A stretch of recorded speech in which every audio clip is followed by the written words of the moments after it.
What is going on, Diesel Nation? We're excited to have you guys join us today. We're going to be talking about something we've never had on the podcast, and that's how to get your race truck or your build sponsored by companies.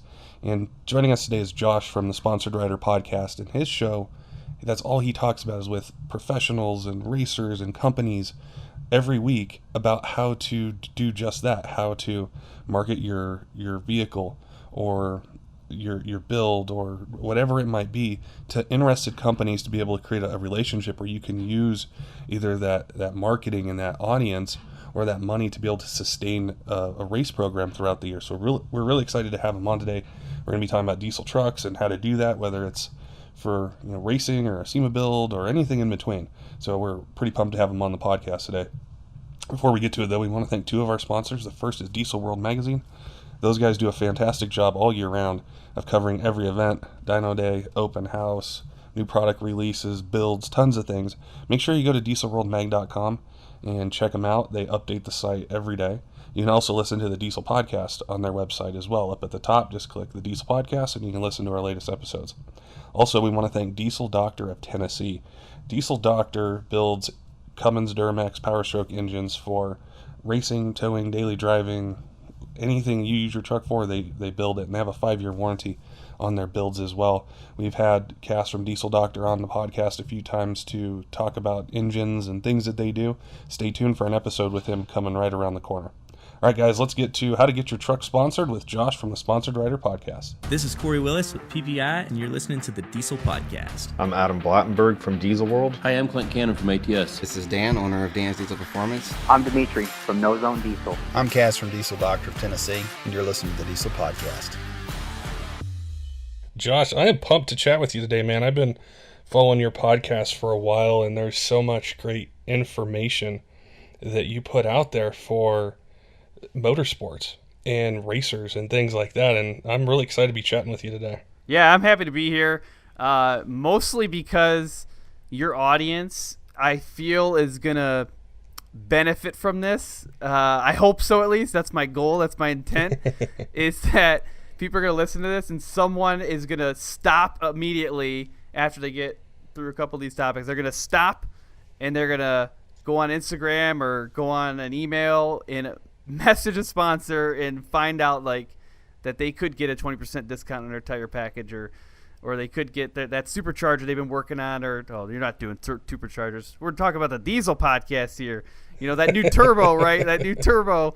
They're gonna get 15% off of that thing because of a sponsorship package. So I'm excited for that. That is the main thing. Is I was looking back at our episodes, and I thought I have not chatted about.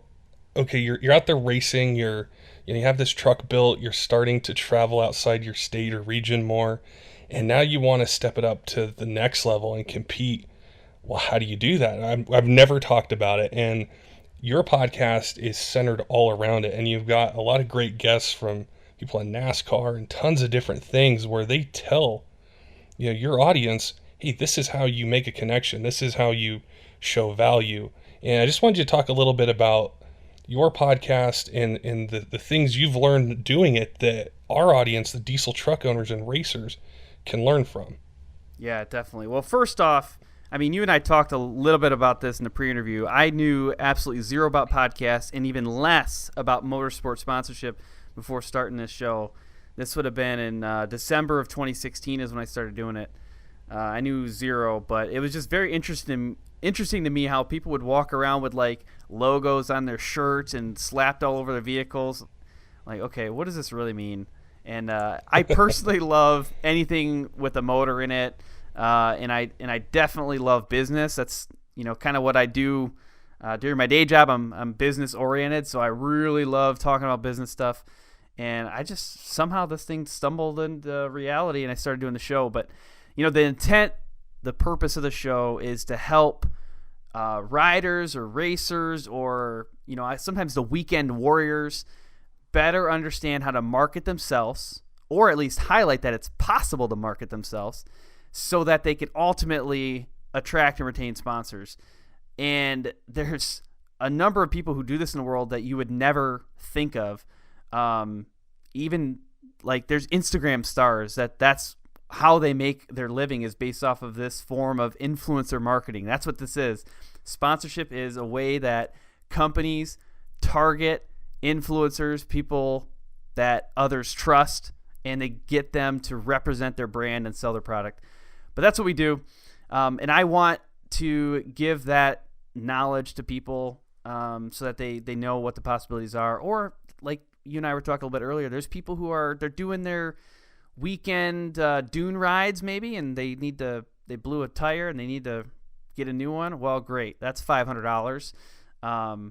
Maybe there's a different way to offset that huge cost. Or if you're going to the truck pulls and you're trying to figure out your next setup because you need to compete on the next level, well, you're probably going to need to dump a bunch of money in your truck. Maybe there's some support out there. So I want to help those people. The way I do that is by targeting 3 types of guests for the show. So one is content creators, and that's anybody from video production to podcasts, like in this case. For people listening, we're targeting this episode to release to both my show and your show. So that's part of this content creation, who makes things out there that other people want to pay attention to. So that's one thing. The next thing is the racer or the rider or the driver themselves, the people who are going out hustling, actually having to pay for a lot of this stuff. We want to talk to them and find out how they did it. And the last one is businesses and the companies themselves. We're trying to get the perspective behind the sponsorship application, behind the business, like who is actually making decisions. Because ultimately, there's usually only a couple of people who are actually making these decisions at companies. You might say, oh, great, like Polaris is sponsoring me. Well, there's probably 1 to 2 people that you actually work with at Polaris. So we try to get in those people's heads and understand what they want. So that's kind of the target. I guess that's the 3 types of guests that we target. And on top of that, we try to bring on people who've been in different disciplines. So, rally car or monster trucks, NASCAR. Our heaviest guests are in the UTV racing world and the backcountry snowmobiling world. Yeah, backcountry snowmobiling. That's like, it's a huge market. Who would know that? Like, who would even think about that? Like, if you'd have told me 5 years ago that I could hop on my sled and like ride up the side of a mountain and then someone's going to pay for my gear or maybe even pay for my snowmobile, well, I would have, you're crazy. But people do it all the time. So, but that's it. I mean, that's why the show exists. That's why we do this thing. And yeah, I've talked about it for 109 episodes now, and we still find new things to talk about every week. It's crazy. And that we were talking before is I think in the gas world and other motorsports, they've been around longer, and that side of it, those guys have done the trial and error. And like on the diesel side, it's really prevalent in drag racing right now, where these guys with diesel trucks are going out there and competing with, in no prep and street outlaw stuff, and they're trying to get there.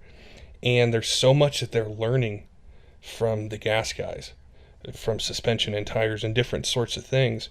And I think the next big part of it is, okay, you want to take this diesel truck, you've put all the money into it, you have the experience. Why do you need a sponsor? And that's what I wanted to ask you to share from your experiences. Why does a guy even need a sponsor or sponsors? Yeah, so there's a couple of reasons for that. One is the obvious piece, money, right? Yeah. It costs a lot of money to do this stuff. That's every time you joke around with somebody in motorsports, you're like, like, yeah, I know it costs way too much money, like, but whatever. I mean, people will live out of their friends' living rooms to be able to go race on the weekend. So I get it. It costs a lot of money, and the businesses, they have the money, and they want to give it to you with the assumption that there's going to be a return on investment. So basically, it's a win-win. You need support. They need help with their marketing strategy. That's why you do it. That's one of the reasons why you do it. It's for the financial support that comes along with it. You're not going to lie about it. They're not going to lie about it. That's the truth of the matter. So that's one piece. The second piece is something I call edification. And this is where you have to partner with companies or even other racers or other drivers or other, power sports enthusiasts to bring up the entire sport in general. So that's another thing I actually talk about in the show is a purpose for the show is that if we can bring more people into motorsports, and it's hard to get into because, again, of the money, but if we can bring more people into it, we can provide a better image for ourselves overall. We're going to be able to grow it, which means my kids, their kids are still going to be able to enjoy these things. So that's like the higher level benefit, I think, of the sponsorship. You bring all of the people around you up at the same time. That is very, very crucial, and it's something that's going on in diesel right now is how do we grow it? I know when I was younger, I always thought diesel trucks they're loud. There was like this big puff of black smoke that would come out when they would take off. The buses have them. I'm not really interested. But it's grown so much over the last 10 years where it's not, I don't think, fully mainstream yet. It's starting to, though, and we see that with the Nissan Titan with the Cummins engine and the F-150 with a 3-liter Powerstroke and the Duramax and the Colorado and the cars and stuff like that. And it's like, okay, now how do we get the person that goes to NASCAR or goes to some other event, how do we get them interested now in diesel performance? Right. And that's what we're trying to do. So it's really key that you mentioned that is growing the sport itself so that it continues on and it's bigger. Right. And, diesel and gas, they've got another competitor now, which is electric. Now, we've got a lot of time before electric is going to really kick in there, but that's another thing that say, look, there's still a huge market for diesel. There's going to be for a long time. How can we target companies that want to leverage that and ultimately help us gain better exposure? For example, Ford's 3-liter motor for the Powerstroke, like that's huge. The F-150 is a super popular market for people who aren't necessarily truck people. Like there's the F-150 is very popular with women and younger men and like huge market there. I just recently went to Detroit Lions game and it's owned by Ford, right? And it's at Ford Field, so obviously they've got the trucks on display, but they had the 3-liter everywhere. Every screen you looked at, they had a 3-liter diesel that they were marketing, and like so they obviously have a vested interest in it. So like how do we take other companies like Ford and say, look, I know you have an interest in it. Guess what? I have access to your market, and not only do I have access to it, they trust me. And if I tell them that I'm running this certain type of def, or I don't know, I'm running this boost gauge, they're probably going to want to buy one as well, right? Yeah. They make more money. You get more exposure and more influence. We all grow. And at that game, you also probably got to see the Lions beat the Patriots, right? Yeah. So I'm still a little soft on this. Like, people know, I every time I talk about Tom Brady, I lose like 5 or 6 more fans. But it is what it is. So I am a Patriots fan, although I do live in Michigan. But yeah, it was so embarrassing. The Lions killed it, though. Like, Lions are my number 2 team. They absolutely were on fire. I've never seen them play so good. I've also never seen the Patriots play so bad. But either way, yeah, I'm still, I'm getting through it. I'm getting over it. But I'll tell you what, you want to see an interesting sight, you go watch Patriots fans who are not used to losing, right? Patriots like, yeah, we win. We win quite a bit. And then you see Lions fans who are not used to winning. Oh, my goodness. It's just, let's just say a lot of people are thrown out of the game. Lots of fights. Not to get too sidetracked, but I know exactly what you're saying because I think it was a Super Bowl in 2008. I went to it. And the Patriots were 17-0, I believe. And I was there and I'm rooting for the Giants, and it was crazy. Like, before the game, I'm like, man, it's gonna be over at halftime. It's gonna be like 42-6. It's the ride back to the hotel is not gonna be fun. So I know what you're talking about, and yeah, it was. Oh man, it's good times though. I'm overall happy that I went, but it was just a little different outcome than what I was expecting. What you touched on, though, is really, it's very interesting because you take that F-150, which I believe is the most popular selling vehicle in America for I don't know how many years, and you put a 3-liter Powerstroke in it, and then whether you're taking your ATVs out or you're towing your race car to the track with it or whatever it might be, is you've now given that enthusiast, here's this diesel, this F-150 that, you don't need the F-250, you don't need that big of a truck or that tow rating or whatever it might be. You've connected both of them, and that's where I think the market's changing. And what your podcast does specifically is for the diesel racers and the fans out there who are wanting to compete is the program. And that's what I wanted to ask you about as well. Is this isn't just like a shot in the dark trying to guess. You really need to know what's your goal, who are you going to contact, who fits what you're trying to do. And so I wanted to ask you for some tips on that. Yeah, it's very critical to think about it ahead of time. I'll tell you, the first thing not to do is just direct message somebody on Instagram and say, will you sponsor me?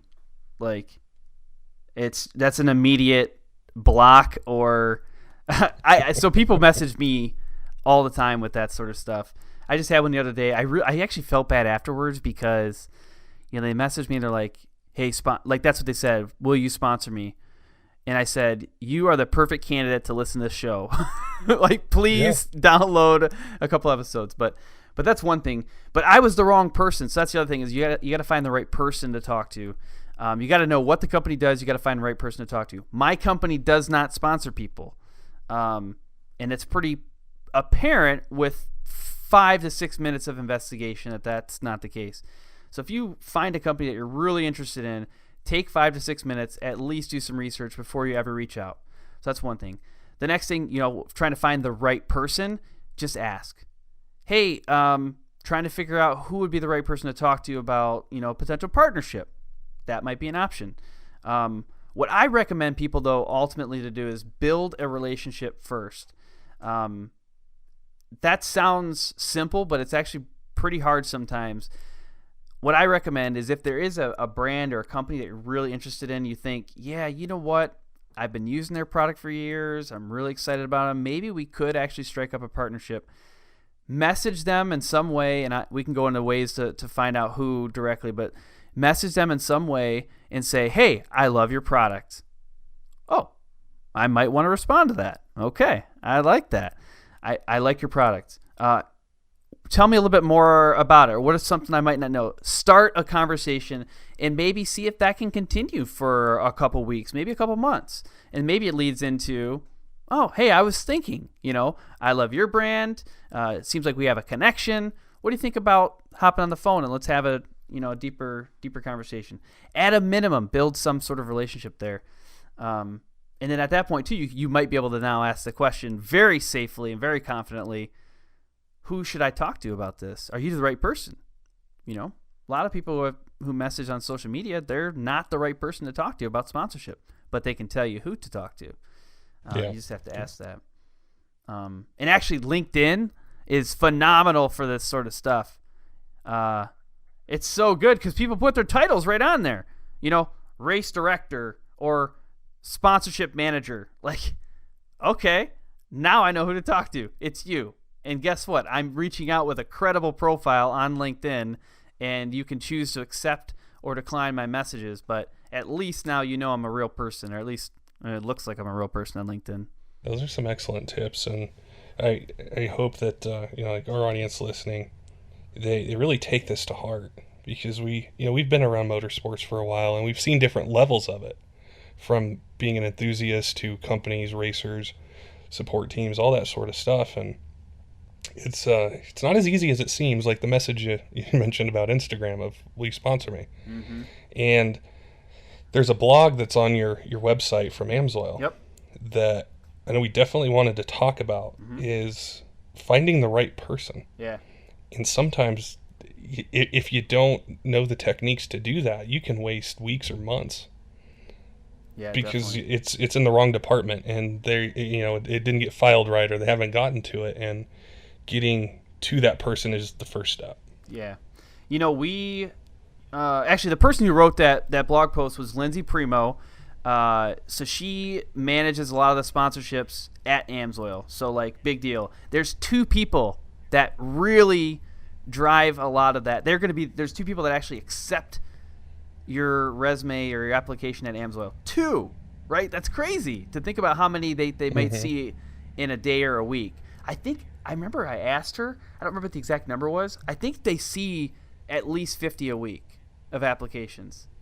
And this isn't the only thing they do. Like, she writes blog posts and, they do social media. They do a lot of other things. That's not the only thing they do.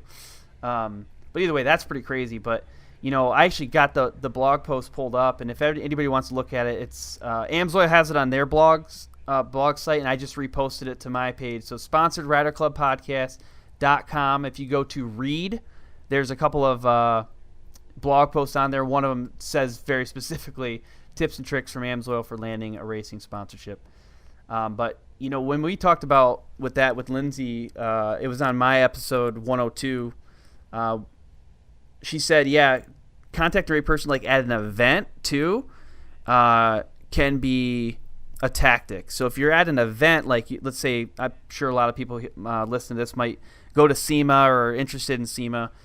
If you're at SEMA and you find a business that you really like, the first person you go up to, you can ask them, hey, I really would love to talk to somebody that deals with sponsorship. Ask that, because a lot of times at these events, the people who are actually working there don't actually work there. They're hired out for that event specifically. Or you might be talking to someone who's, an R&D, or someone who just happens to be the event coordinator. So you have to find who does your sponsorship. They may or may not be there, but you can ask at a minimum, and then maybe you can walk away with an email address. Yeah, events are crazy. And SEMA, I've never been to it. It's on my list. Yeah, neither have I. It's on my list to go to, but it's on mine too. It won't be on it this year, but it's on it. It's true though. Like say at a diesel event is, you go up to the booth and they might be sales guys. They might not deal with marketing, or it could be somebody from engineering, and they're there to answer technical questions. And having been in that position, before, is people would come up and some of them would ask, and I could say, hey, let me get you in contact with the right person. They're here, they're not here, but this is, their email or their phone number. And you're able to do that versus, like the engineer isn't in charge of sponsorships or marketing. They're designing products and doing R&D. So that's a great tip if you're at an event, how to find out who the decision maker is. Exactly. And Kevin Kastner, who's also with Amsoil, what he told me about the walk-ups at an event is that, and this is very true, if anybody's ever sat behind a booth at an event, it is very stressful. There's so much stuff going on. It's hard to keep track of everything. And when you have someone coming up and now asking about sponsorship, it can be a little off-putting. Not like people don't want to talk to you, but they're like, man, I just can't think about this right now. I'm trying to sell product, or I'm trying to set this booth up, whatever it is. But what Kevin Kastner said was, look, if you come up to me in an event, and he would be a good person to talk to at an event. So, like, if you came up to him, he said, if you already know what ways you can help me, start with that. Because now you got my attention. So, for example, Amsoil is making some tweaks in their market to target the Western United States. They're trying to grow in the Western United States.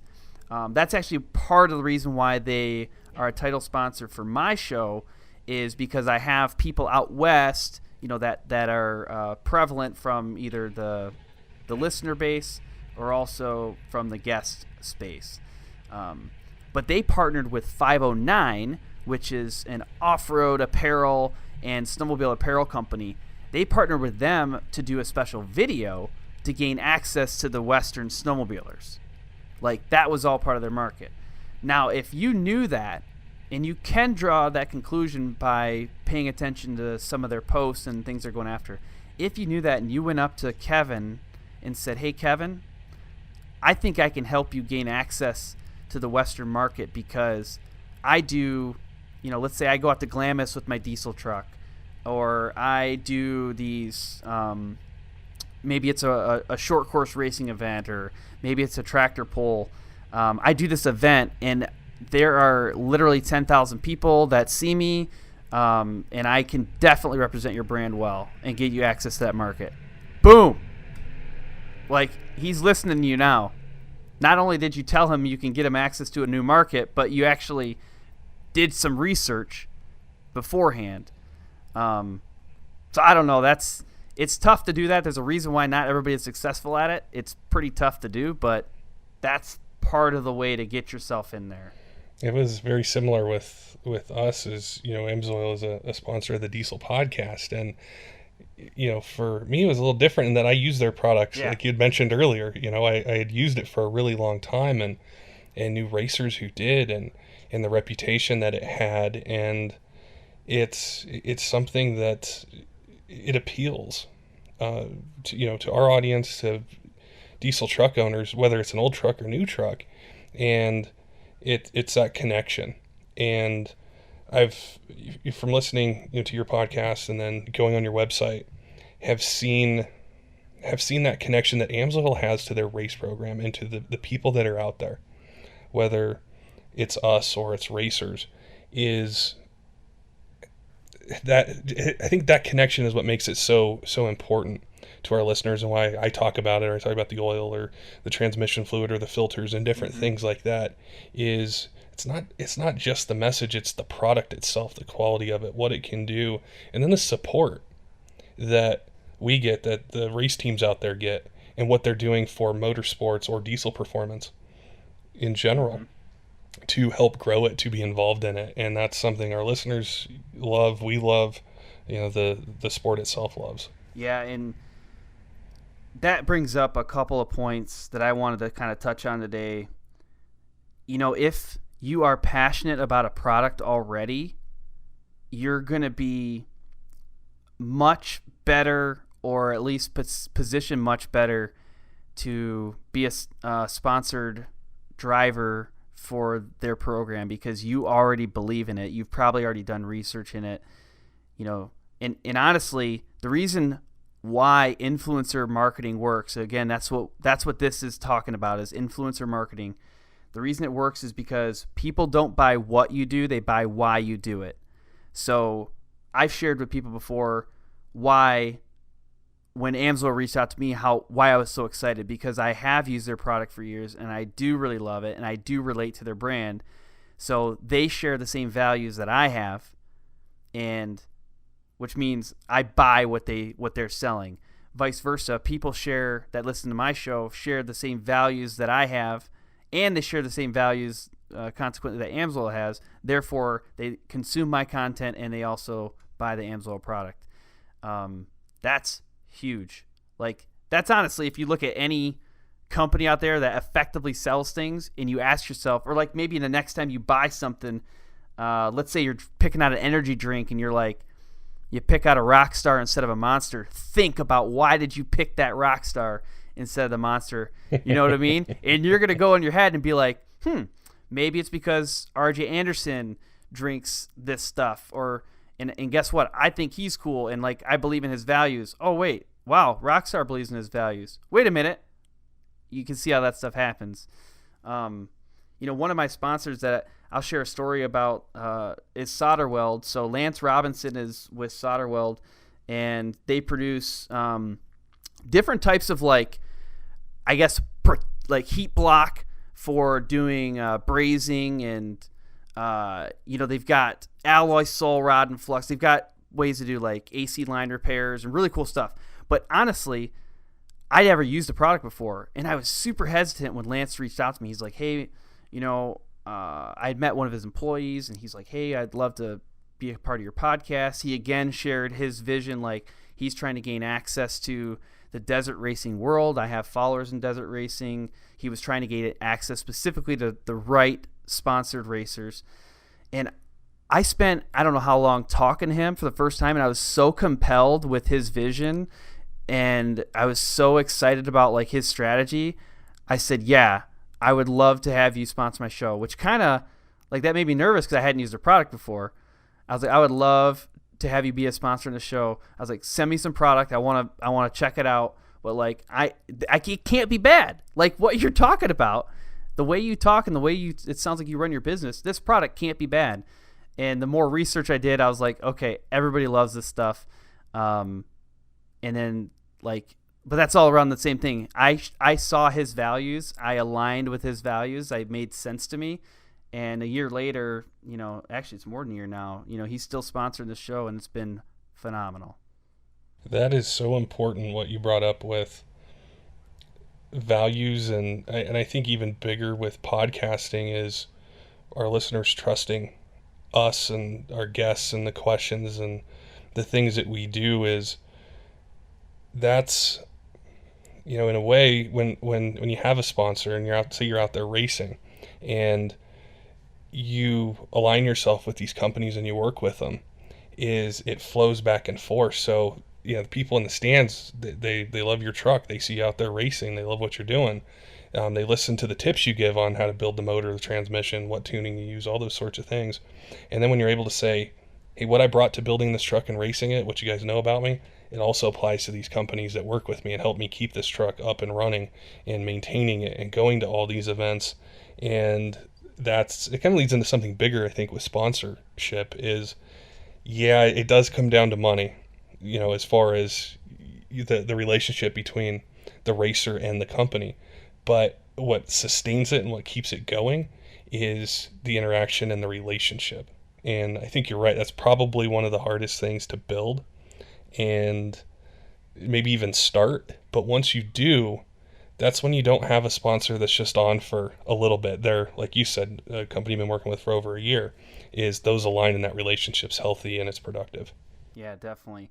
And the true test, it's going to sound a little crazy, but the true test to if that relationship is super strong is if you end up switching brands at some point, which people do it all the time, right? There's probably not a lot like Cummins guys that switch to Powerstroke. That's against the rules. But, yeah. There's people who are like, yeah, I'm running Mickey Thompson tires now, and then I'm going to be running BF Goodrich tires next year. And maybe they were sponsored by Mickey Thompson, and they switched to BF Goodrich. That happens. But the true test, if you did it the right way, is that person that was with your original sponsor, if they still want to talk to you, if they still want to be your friend, they still want to keep in contact, or if they say like, wow, this, congratulations, that's a great opportunity. If things don't go right, I'm going to be right back here waiting for you. I'll be your support structure if things don't go well. That's when you know that you've truly did a good job in the process of attracting, retaining a sponsor. Now, if you don't have to do that, if you're in a situation where you can stay with the sponsor for a long, long time, that is phenomenal as well. But we all know that there's opportunities that come up, and if you can navigate that transition without breaking or severing that relationship, that's a win. Because guess what? This sport, motorsports, is pretty doggone small in general. The 6 degrees of Kevin Bacon, you heard of that? Where everybody knows everybody. Motorsports is like 1 degree. Everybody knows everybody. And if as soon as you burn a bridge and burn a relationship that was never fully formed, that person will remember that, and then they're going to go work at a different company, and then they're going to talk to their friends, and then they're going to switch companies again, and it's this like chain effect that it works out positively if you have good relationships. That chain effect keeps creating more and more opportunities for you. Negatively, if you burn bridges and never really build a true strong relationship. That stuff hits home for me. In my previous career, I worked for a large diesel manufacturer, and so a lot of the things we've talked about before is what I've gone through. I've been kind of in both positions where I've seen, the email that I get 3 months late because it went to, engineering at this place, and I'm in this department and in the relationships and stuff. But it's what's so valuable about this podcast is being able to take the knowledge we both have from different sides of it and present it to the racers out there, or somebody building a SEMA truck or wanting to do something like that. Yeah, and that's kind of what I wanted to dive into too, is people doing a build, right? It's very engaging for people outside of a build to watch the progress, to document the learning and the challenges and struggles. That's why social media in motorsports has actually been a really positive thing, is you can go behind the scenes and see the struggle that it takes to make that custom sway bar, or I don't know, make the custom bracket for your boost gauge, whatever it is. People love that stuff. And we haven't talked about social media yet, but social media is a huge avenue for sponsors. Many of the companies out there pay attention to social media. So there's people out there, like if you're listening right now and your Instagram account has 10,000 followers or something, that is a very, very attractive opportunity for a sponsor. And you can leverage your builds to grow your following by giving people that behind the scenes access. And therefore, when you're behind the scenes, you have opportunity to show people like, yeah, this is the part that I'm using. And guess what? This is how easy it installs. Or like, hey, I just jumped off this cliff with my truck and my parts didn't break. And here's like when it happened. People love that, and it's truly engaging. I mean, think about reality television. Why that's been so successful is it's giving you access to people in a different element. It's made celebrities seem accessible. And when people are accessible, you can trust them. And when you trust them, you will tend to listen to the recommendations that they make and act on those. That's what it's all about. Social media is it's something I'm really passionate about, especially the topic of sponsorships. It is important. Sitting in that desk and seeing emails or applications or profiles that people would send over, wanting, either a discount or a free part or something that they would want, is, if you don't have a social media, it doesn't mean that you're not effective, because there are other types of reach. Mm-hmm. However, it makes it harder to figure that out. So I would go and I would look at a social media page. And this is where it gets a little tricky, is you can have a page, and I'm just going to make up some numbers, but say you got 100,000 followers. And you see a post and there's maybe 2 or 3 comments on it. But then you see another application that comes in, they've got 20,000. But you see 38 comments, 40 comments, 70 comments on a lot of their posts as the engagement. So how well does that social media page connect with its base and get them to engage? And I think it can get overlooked sometimes. It's not just about the followers. It's not just about, the services that are out there to buy followers. If we do, give this part to this racer, this $8,000 part, and he posts about it, and we see it at the track, see what he's doing, and talks about it, how is his audience interacting with him? And I think that's really important from the sponsor level as well, is, yeah, they're going to see your part, they're going to see your logo, but do you make that connection between, the racer or the build and the audience out there? Mm-hmm. Yeah, the good news is that sponsors pay attention to the engagement, which is how many likes or comments or whatever are on the social media. People, the people making decisions pay attention to that. They also very closely pay attention to, if you, like that scenario you just said, if you have 100,000 followers and you're only getting a few engagements, red flag, you bought followers. Yeah. Even if you didn't, red flag. Red flag. And that's the reason why these companies exist out there, to sell followers or buy followers. Like, it's a negative result of, the sponsorship opportunity that's out there for people who have a high number of followers. But trust me, do not buy them. If you buy followers, and you want a sponsor, just give up. It's not going to happen at that point, because they can tell very easily. So don't do it. I would much rather you have 500 followers and have 100 likes, per, let's say it's Instagram, 100 likes per Instagram post, than you have 20,000 followers and 2 likes or 10 likes per Instagram post. it's a red flag immediately, and it says, "Don't trust me because I lie." That's what it says. Yeah. Oh, exactly. So, if you've done it before, it's okay. Get rid of them. Go get rid of them right now.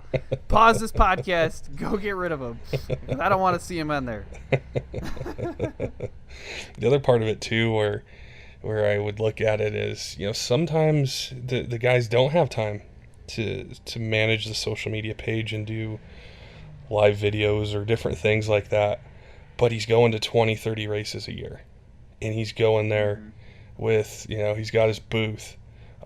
He's accessible. He's talking to people in the pits. Maybe other larger companies have him in the booth talk about this truck. Is other types of reach people can have that.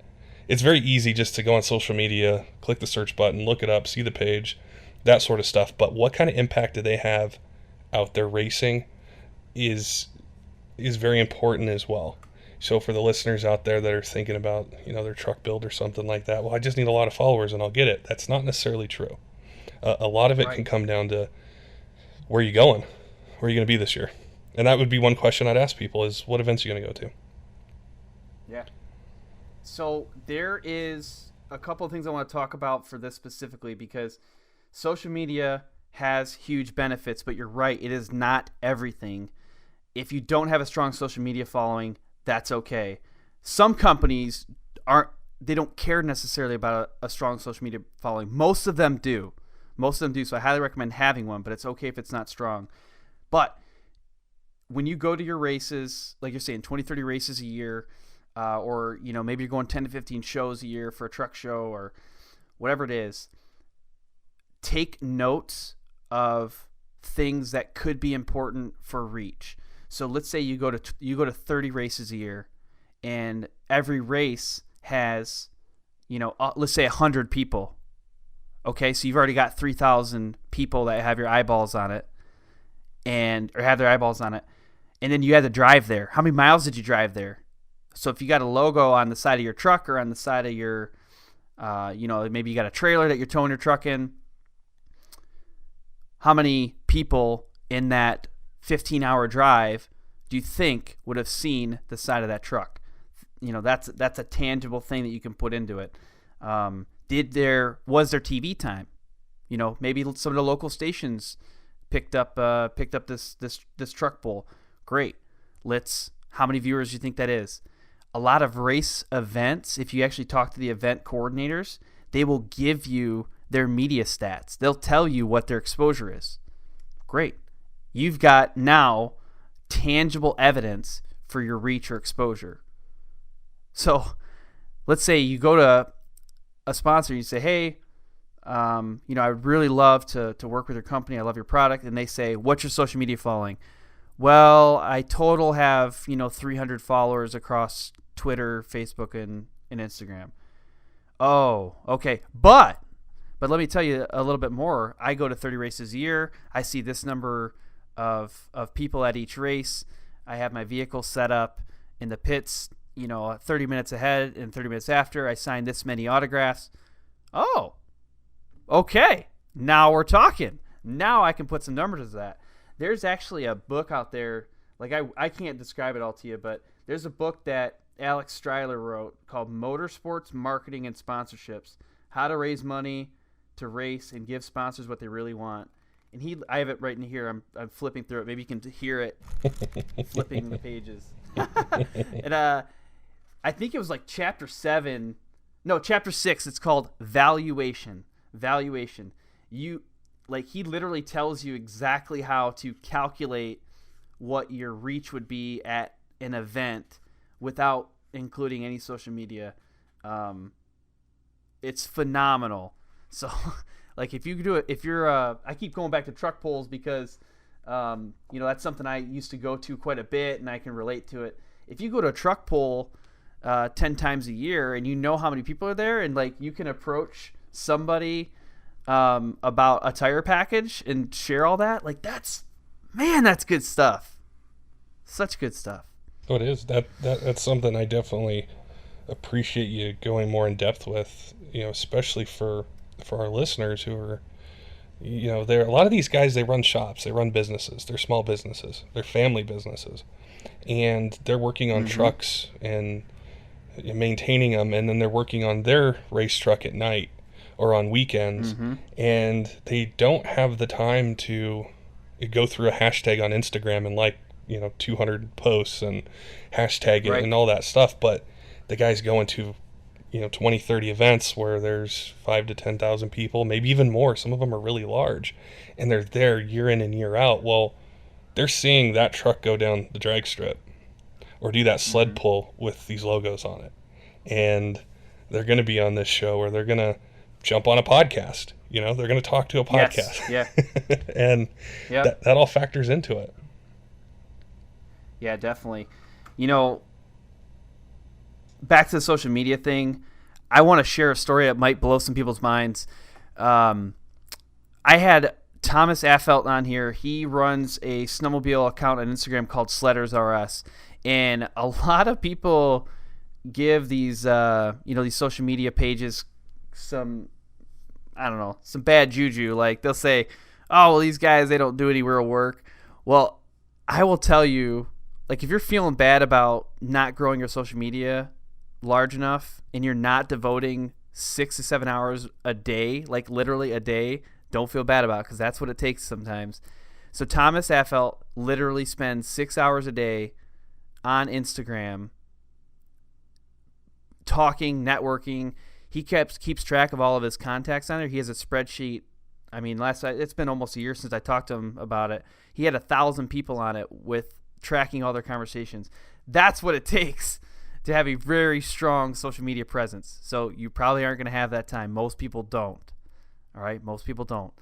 But I will tell you some other ways, if you still want to put some focus on it. There are ways of doing that without you being the person that actually does the social media. Some people love this stuff as part of your family, right? Maybe you got a kid and you're like, my kid loves Instagram and whatever. They're always messing around with Facebook. Give them access to your account. Tell them, like all these pictures. Just like them all. Put a little fist bump in there, a little checkered flag. I don't know. Go crazy. Just don't make me look stupid, right? Give them that option. Maybe people have a husband or a wife at home, and they have a half hour of time where they can go through and like that stuff. Great. Give them access. You can hire people too. You can hire people to do your social media pages. It sounds a little crazy, but if you start talking about, if you're a grassroots racer and you're just trying to get 10 to 15% off, your tires, your turbo, or something like that, maybe a new suspension package, great. You probably are going to be able to handle that yourself. But there's people that they start doing this and they keep getting better and better and more business savvy. They want to hire people. You can hire a virtual assistant, which is literally somebody that you never see, and you pay them at an hourly rate. You can pay them at an hourly rate to go through and do your social media. You can contract a company to do social media for you. You can actually build that into your sponsorship proposal. You can say, hey, BF Goodrich, here's all the reach I can get, and guess what? If I hire somebody to run my social media for $3,000, I don't know, a year, I'm just making up a number. If you hire somebody for $3,000 a year, I'm probably gonna sell 10 more grand to your tires. All right, then they cover that. They cover that $3,000. So there's ways to kind of start thinking about, well, if I am a weekend warrior and I have a full-time job, I don't have time for the social media, but I think I can grow my program as a result. Maybe I contract a friend or a family member or hire somebody to do it. It's feasible. It's feasible to do this stuff. It does work. I'll be on the Diesel Podcast Instagram page or Facebook or something, and I search a hashtag. I go on there and I'm looking at Cummins or Cummins Power or Duramax Diesels or Powerstroke and see this really cool truck, and I like that picture. So another one like it. And then I can see a few minutes later, I got a follower, and it's the guy's picture I liked. And now they're like, hey, I've never heard of your podcast. I'm just listening to it. Or, hey, really love this episode about this turbo or this transmission or whatever it might be. It does work, and you're absolutely right. Sometimes the time is really hard to find, but if you can get that interaction, get those fans going, then that's what sponsors want to see. They want to see, like we talked about earlier, the interaction and the connection between the audience and the racer or the build or whatever it might be. You know, one thing that we talk about a lot on the show is mindset. I actually have sections devoted to pretty much each episode to talk about mindset, because it's actually programmed into a lot of us to feel that getting a sponsorship is some way of cheating, or like that you don't deserve it, you know, or like I wasn't raised that way to get handouts. So I want to talk about that next, because that can be a block. Those are all legitimate things. I don't, like, let's say you don't believe in getting handouts. Great, that's legitimate. But I want to flip this so that you can look at that and say, this is not a handout. This is legitimate work. When you agree to a sponsorship deal with somebody, you are now essentially an employee or contracted employee for that company. You're now the salesperson, the marketing person. That is a job. So consider it work, and remove that mindset that it's a handout and that it's just free stuff and you don't deserve it. That's not the way you were raised. You were probably raised to work hard. You know, if I know anything about people who drive diesel trucks, like, they're raised to work hard, right? Yep. And probably a lot of people that listen to the show, they work on their own vehicles and they have a day job and they're doing the hustle. This is work too. So think of it that way, and then you can remove that barrier that you don't deserve it or you don't take handouts or whatever. It's not. It's hard work, and most people can't do it because it's too difficult. So think about it that way. And then the next thing is around that same mindset topic is trying to be yourself. So especially with social media, gosh, it makes it tough to be yourself. It really does. You look at everybody else's highlight reel and you see someone being successful. You're like, if I could just be more like, Jimmy Joe over there, then I'd get a sponsor. No, forget Jimmy Joe. Because if you try to be like Jimmy Joe, you're going to look super fake.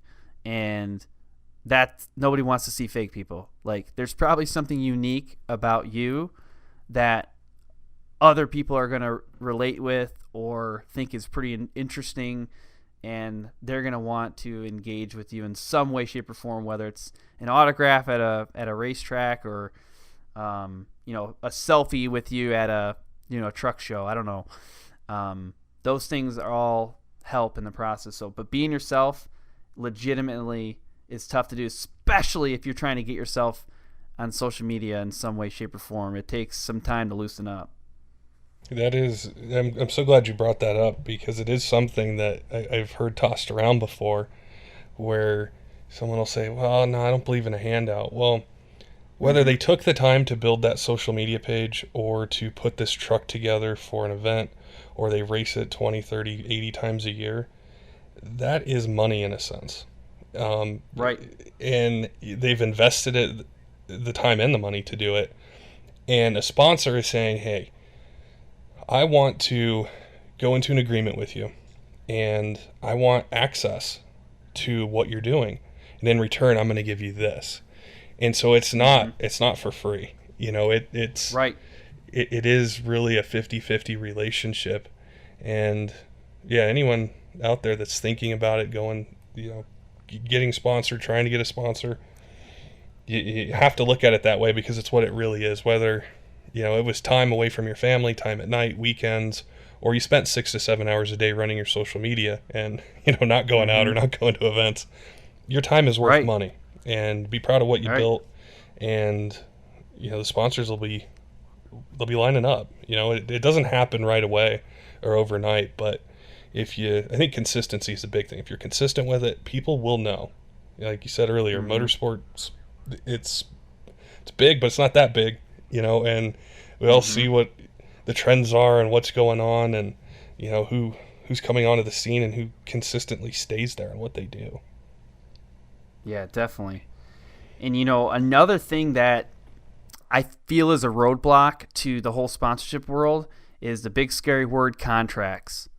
Like, I have definitely thought about this before. My past day job was in the med device industry in engineering, and like the quality systems and the regulations are so complicated, they're terrifying. Well, when I think of the word contract, I think of scary, complicated, need a lawyer, all that stuff. And I've definitely heard it on this show before where people are like, well, I don't know if I really want to go through this effort to get this sponsorship deal because, it will give me access to more races or it will allow me to move up to the next level in the class. But I'm going to have to sign a contract and it's going to tie me in all these loops and it's going to be super complicated. I'll tell you what, this may be surprising, but there are a lot of companies, especially some of the smaller companies, that operate off of handshakes. You build that relationship, they trust you, they say, no contract needed, let's just do this thing. Yeah. All right. Remove some of that fear. All right. True. Now there's definitely a lot of companies out there that do contracts. But when you enter in a contract deal with them, it's okay. Like if you've already built a relationship with them ahead of time, it's probably going to be a pretty comfortable experience. I don't think I've heard on this show one time where somebody's like, I entered into a contract, it was super horrible and scary for me, and it ended up hurting me in the long run. When these deals are put together, at least on the smaller scale, so let's say if we get more than $100,000 a year for a deal, it might start getting into that scarier region. But when it gets scary, if you're at that threshold, you hire a lawyer, you pay him $500, removes the fear, you're good to go. But like if you have a trusting relationship with the sponsor and you do have a contract, it's very comfortable, I think. So I'll just share this. Amsoil and I have a contract for this show, and the way we went through it was almost natural. I mean, I said, hey, what do you think about this? Oh, I like that. What do you think about this? Ooh, that's cool. Hey, we want you to do this. Oh, that's awesome. I do that anyways. All right, let's write it down. It was that simple. And that's how a lot of these deals are. But there's so many handshake deals out there. It's just incredible. It's incredible. I think to add to that is if there is a contract or whatever the agreement is, I think it's important to set it up for what you can fulfill. Yes. And you set the expectation on both sides, and you're right, they're very smooth. They're not scary or complex, but if as an example, if a sponsor's like, hey, you need to win 50% of your races in this ODSS class this year. Well, if you feel you can, go ahead. But if you're winning 10, 15, 20% of the time, that's something where you say, hey, I can't do that, but how about this? And you can negotiate it. You don't have to put yourself in a position to feel like you're being set up for failure. And ultimately the sponsor and the racer, they're going for the same thing. So it's two parties working for the same goal and just meeting in the middle somewhere. And yeah, they're not as scary as they seem, even with a contract. Mm-hmm. Yeah, and when people enter into a sponsorship deal where a contract is not involved, sometimes you don't even realize it's happening. Like, I don't know if you've ever run into this before, but I've had this happen to me a couple of times in the past where I'll actually go through a specific example here. So Studboy Traction, the owner of Studboy Traction is Ron Patton. And for people who know the snowmobile world at all, Studboy produces traction products like studs that go in the track of the snowmobile, and then also wear bars that help you turn on ice and in the snow. And I interviewed Ron Patton on the show. He was phenomenal, super knowledgeable guy. And afterwards, I was like, man, I've been running Studboy for so long. I was like, I just got to tell you, it is awesome product. He's like, oh, cool, man. He's like, well, what are you running? You're running it right now. I said, well, I just bought a new sled. I haven't put any studs on it yet. And he's like, oh, well, I'm going to take care of you on that. Just tell me what you need. And I was like, oh, okay. Well, no, don't worry about that. I'll just take care of you. He's like, no, listen, I like what you're doing. Tell me what you need. End of story. And legitimately, he set me an entire stud package and wear bar package. And for people who snowmobile, like, they know it's just like maybe not quite as bad as a diesel truck, but they're expensive. They break all the time. So I'm like, this guy legitimately just put his business out there on the line for me. I didn't ask for anything. He said, just whatever. And I said, what do you want me to do for you? He's like, whatever you think is appropriate. That was it. Whatever you think is appropriate. But guess what? It's been, about a year. Yeah, about 1 year since then. And I tag him on everything. I go see him at every show that he's at, where I'm also there. I'm constantly talking about Stud Boy. I've been using it for a long time anyways. But, like, I didn't even know it was happening. And it did. And now I feel legitimately obligated to sell his products and help grow his business because he helped me. And I don't know, it's that stuff, it just happens. There's no contract. We didn't even physically shake a hand.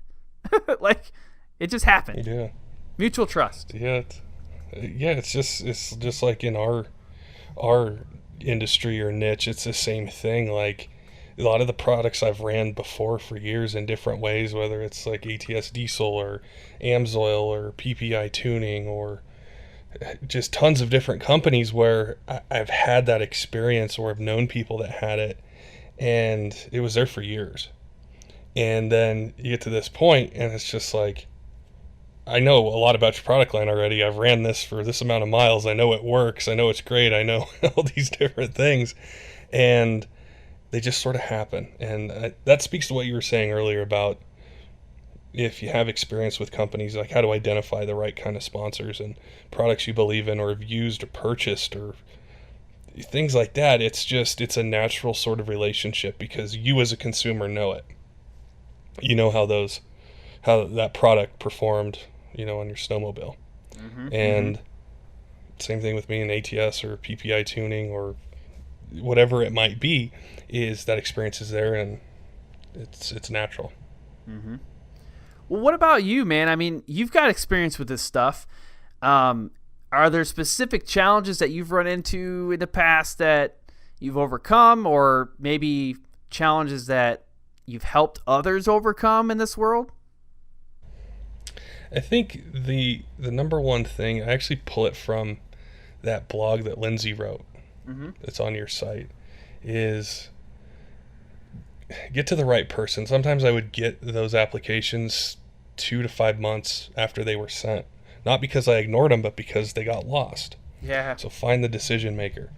And then 2 is, like the Instagram message you talked about of, will you sponsor me? Well, you have to do your research. You have to treat it like a race or an event or a build and say, this is my social media reach. These are the events I go to. Put it together. Put it in a document, something that's easily emailed, that's clear and concise, and just, it doesn't have to be extremely detailed, but just give me a quick snapshot of who you are, what you do, and how we can help you. Because at the point I would take this and say, go to the owner or the general manager and say, I think we should invest in this guy. This is what he's doing. They're going to ask me, what does he want? Well, it could be a $9,000 transmission. It could be, this tuning, this, whatever it might be. And obviously, being in that position to influence a decision, I need to say, to my superiors is, we need to invest in this. It's going to help us. This is where we're going to get into a different market or get reach in a different way than we have. And this is what he's going to give us. It makes that process, or I think the success rate, much higher. And in some of those situations, it could be a large social media page with a lot of interaction. Other times it was very minimal social media reach, but the guy would go to 30 events a year. And he had magazine articles written about him, or was on the cover of one of the diesel magazines. Or he won a big 50K race or something like that, where he had that following. And, but at that time, I think forums played much more of a role in it. Versus now I think it's more social media, but they would have that following. And so I would just want to be given the tools to get a quick snapshot to see and then be able to present it, where if you got to go back and forth and there's no information there's no stats, there's no goals, it makes it really hard to try to facilitate either a discount or money or whatever it might be. So that would be the tip that I would give, is spend the time, do the homework. If you know people that are really good at that, they can pull those stats, they can help you put it together. I think the success rate's higher than not, and having to do a huge long email exchange with it, because like you said at Amsoil, there's 2 people and they see 50 a week. How much time are they going to be able to do that? And that same thing is true at a number of different companies, is they got to work fast, they got to work quick, and you can increase your chances by giving them all the info that you think they would want to see, that would increase your chances of success right up front once you reach the decision maker. Yeah, that's exactly right. I had another kind of a follow-up question.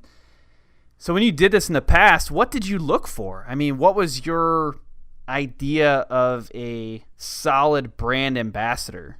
It would be one of the 2 things we talked about earlier. It would either be someone with a social media presence that had engagement, that I could see through the comments or the likes or the shares that people looked to that individual for guidance or looked for their opinion or would follow them. The other kind would be the person that's out there traveling, that's going to events where I know this race is, or this event is going to have 50,000 people come through in 3 days or 4 days or whatever it might be. They're going to be there. And so it was about the relationship to me between the racer or the person and what they were trying to do, versus a page with just a whole bunch of likes and not a lot of engagement, or maybe they only went to 2 events a year or 3, or it was just in a specific region or a county even. And in diesel, and I'm sure in the gas world, people travel. So is this guy in northern Florida, is he going to go up to Tennessee and then Indiana and Ohio and then maybe come out west and then go through Texas and Louisiana and hit up these races? Okay, he's reaching a big part of this market. Versus if it's just a county sled pull or something small, well, how much reach are we going to have between these 2 people? And it gets really complex in that sense, because the guy that might be staying in that county might have a huge social media reach, versus the guy who's traveling all over the country might have a smaller social media reach. But that's where you can balance it and look at it. And sometimes they both get sponsored. They might hit 2 different sides of it in different ways. Other times, we'd make a decision based on what's currently out there. Who are we currently sponsoring now? What are they doing? And I read this on your site, or I think it was on the Amsoil blog. It was about rejection. Yeah. And just because you get a no right now doesn't mean it's always going to be a no. So sometimes these companies, we would sponsor any number of different people, and it might be 70% social media presence, 30% racing. Sometimes it would switch, and that application just wouldn't line up quite at that time. But it doesn't mean 6 months later, I'm not saying, hey, you know what, I really want to, help this guy, be involved with him, partner with him, because he's hitting these events that, we might not be going to, or we are going to, and we want him there. So no doesn't mean forever. It just means for right now, it might not line up. Mm-hmm. Yeah, that's huge too.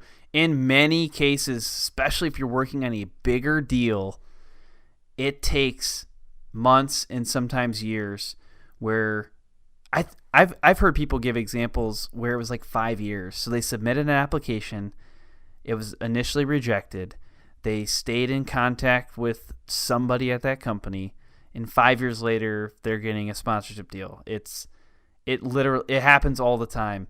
But yeah, what Lindsay put in that blog post, learn from rejection. Sometimes it's not a good fit, at least not right now, but maybe it will be later. This is actually something I really want to drive home with your audience here, is that just try it. Like, even if you haven't fully vetted it out and you're going to make a mistake, that's okay. I think it's better to try some of these tips that we've talked about today and see if it works. If it doesn't, you take notes, change up your strategy a little bit, but you will never know truly how it feels or truly how to execute a deal like this unless you try. So give it a shot. Yeah, you honestly, you might get embarrassed. Like the person who messaged me the other day, right? They messaged me, sponsor me. All right, that was they legitimately apologized to me shortly after that, after I gave them a few tips. They apologized and said, I'm so sorry. But guess what? They learned the next person they contact, it's going to be a much better outcome than this one. But maybe it's going to take 10 more tries. I don't know. But try. If you don't try, the answer is definitely no. That's why we're doing this episode, is to be able to talk to the world out there that's interested, whether it's diesel or gas or any type of motorsport, and say, this is what we've learned from all the different angles we've been involved, all the people we've talked to. Here it is. We're trying to help you. We're trying to help you be successful in what you do, and give you some confidence, give you some tips, and sell yourself like you talked about earlier on social media. Don't copy someone, just be yourself. And there would be builds I would look at that they wouldn't be the fastest truck out there. They might not have the largest social media page, but it is such a unique build or race truck, what they're doing, that we want our name on that. It's going to get attention. It might not win the race, but there's going to be pictures taken. It might be on TV. It's going to be in magazines. I want to be involved in that. And everyone has a story, whatever type of vehicle it is. There's something unique about it that separates it from another racer. And that racer has something else that's unique. And being able to summarize that or convey that to companies, I think, is very key as well in the success rate that you'd have as a company or an individual looking for sponsorship. Mm-hmm. Definitely. I actually want to bring up another question that I ask a lot of the guests that come on my show, and I'm curious what your thought would be. Now, most of the guests that come on my show are prepped with this question. You don't have that opportunity. You're getting this on the fly. But if you could sponsor anybody out there in the world right now, who would you pick? Who would you sponsor and why? Oh, would have to, like, in motorsports or in diesel? I mean, it's up to you if you want to go outside of that. I want to sponsor Tom Brady because everyone knows who Tom Brady is. And no, just kidding. That's right. Oh. That's exactly right. You just lost a couple of fans as well. Yeah, that's a really good question. Well, hey, while you're thinking about it, I'm going to tell you why I asked that question. I asked that question because I'm trying to put people in the shoes of a sponsor, because we talked about earlier, there are actual human beings that are making these decisions, and human beings, despite what we may try to think otherwise, they make decisions based off of emotions, because that's how we're wired. The limbic system in our brain is what actually makes a decision. We just try to put words and data and stuff to it, but that's what does it. There are real people out there, and if you put yourself into their shoes and think about the way they think about it, you'll find the characteristics that you should model. Like you just said before, I want someone who's going to these races, who's hustling. Okay, great. Maybe hustle is a key factor in your decision. You can relate to hustle. Like if you're doing a podcast, I know that takes some hustle because I do it too. But that's something that you can relate to. Okay, now as a human being, you've just made a relation to a characteristic of somebody else. So now that's on your what if you emulate that, if you model that, you'll attract companies that also want to emulate and model that. I think I got it. So, good. One of our sponsors is Diesel Doctor out of Tennessee, and they build diesel engines, so Cummins, Duramax, Powerstroke. And I've heard of them. I've known about them for a while, and I did a podcast with them not long ago. I'm talking with the owner, Cass, and he's going through all they do on a 6.4 Powerstroke to fix some of the weak points or things that can pop up in the factory design. And he's going through all the details of blueprinting and balancing and the valve train. And he's told me about a build he's involved in with a 6-liter Powerstroke. We had mentioned superchargers. What's a supercharged 6-liter Powerstroke? And think it's a 64 or 66 Ford pickup. It does have a turbo on it as well. And I heard about it, and there's nothing like this that I've seen in diesel. With that kind of swap into that your truck, with that motor, with this kind of air setup, and all the crazy things they're doing. It has a Lenco transmission in it. And it was so unique that I had to talk to the guy. Like, I wanted to have him on the podcast, and I did, and we talked, and, you know, his goal is to go to Street Outlaws and compete. And he's doing it with such a cool platform that it grabbed my attention because it was different. Not because it made 2,500 horsepower or was in a platform that everyone's built before. It was just something really unique. And it's something where, you know, on social media, they have a social media page and they post and they do things like that. But he's a guy going to events with a really cool build that's going to turn heads in the diesel industry because of everything that's in it. And so that's what caught my attention, and who, you know, if we sponsored, which we don't sponsor, you know, racers per se, but just if I was in that position to do something or worked for a company that did, I'd want to get in contact with him because of his unique build and where he's going. No, that's awesome. So I encourage people to do this exercise with themselves too. You know, think about who they would sponsor and why. Then that might help them see what kind of traits they value, and maybe that's what, you know, that's something they can market to others. Because, like I said, humans are making those decisions.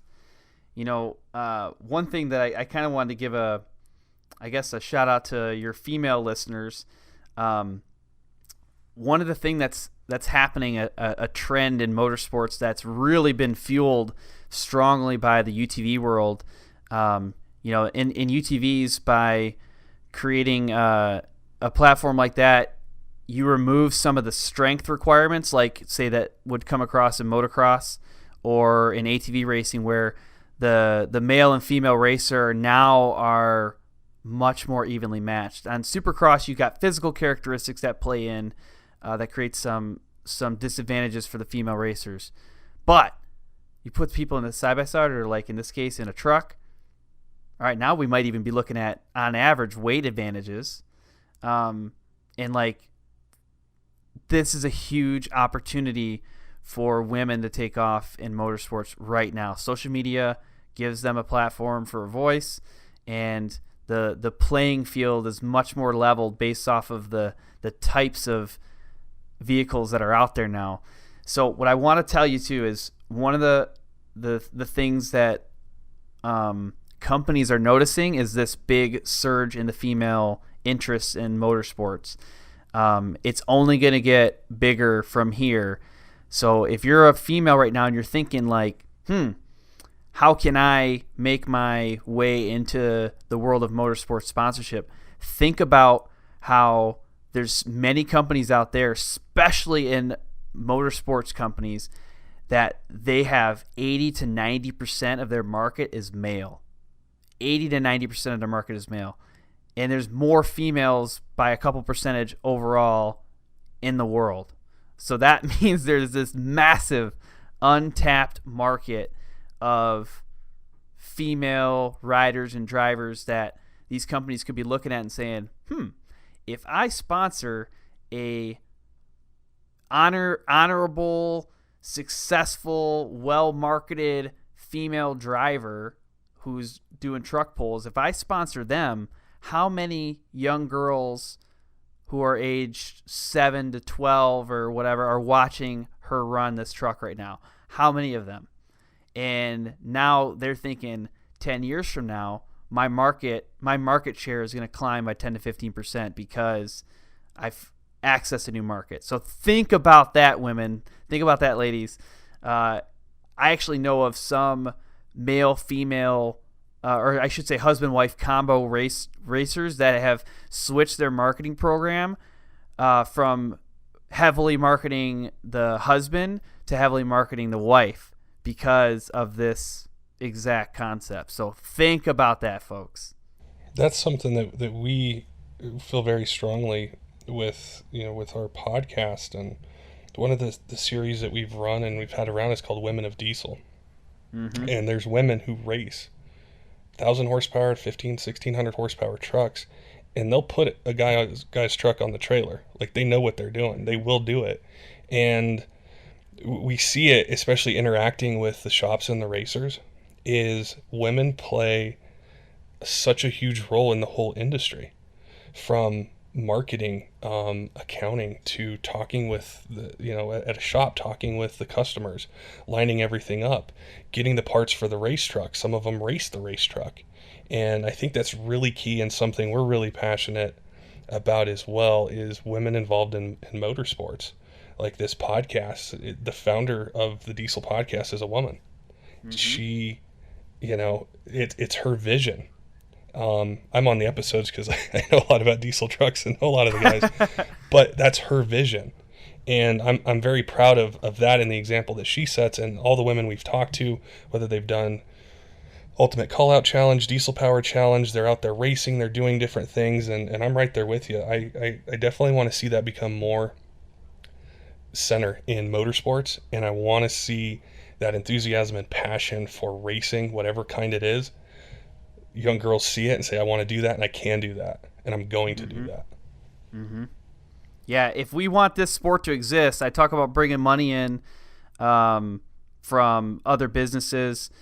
We also need to get more people involved, and the biggest untapped market right now is women. If we can continue to bring women into motorsports and show them it's okay, that we not only do we accept them there, like we need them there.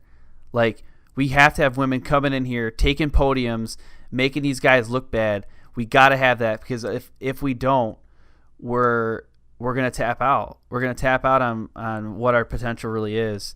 And that, if you look at my show too, people who have been listening for a while, they notice that there's a large percentage of female athletes and racers that come on the show, and they're passionate about this too. Like, they say, I exist because I know that there's a young girl that's super excited about what I'm doing, and they see that it's possible. Because 20, 30 years ago, it didn't look like that.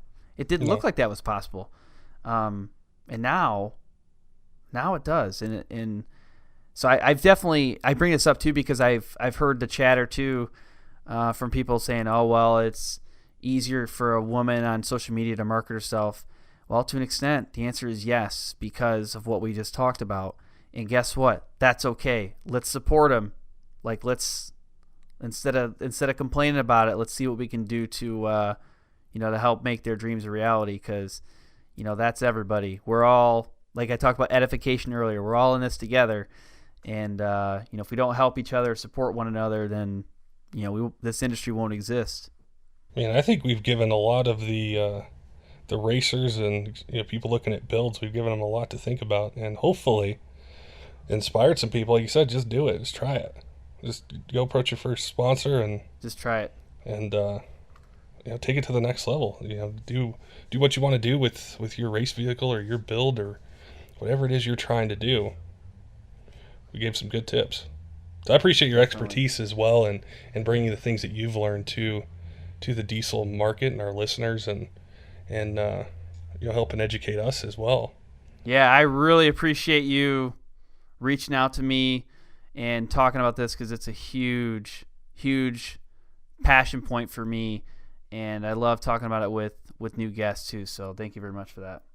Awesome, man. Yeah, we'll have to do it again and sit down and chat again, and I'm sure we'll come up with a bunch of other things. This it's such a big topic, but yeah, appreciate you chatting with me. Sounds great, man. Yeah, so I guess we did went way over the time too. That's good though. Don't forget, Diesel fans, make sure and head on over to dieselworldmag.com. Check out what Diesel World is bringing to all of us from around the country and around diesel, and also Diesel Doctor Tennessee. Just go to diesel911.com, or you can give them a call at 901-553-9847. They can answer any questions you might have about building your Powerstroke, Cummins, or Duramax. Till next time, keep the shiny side up.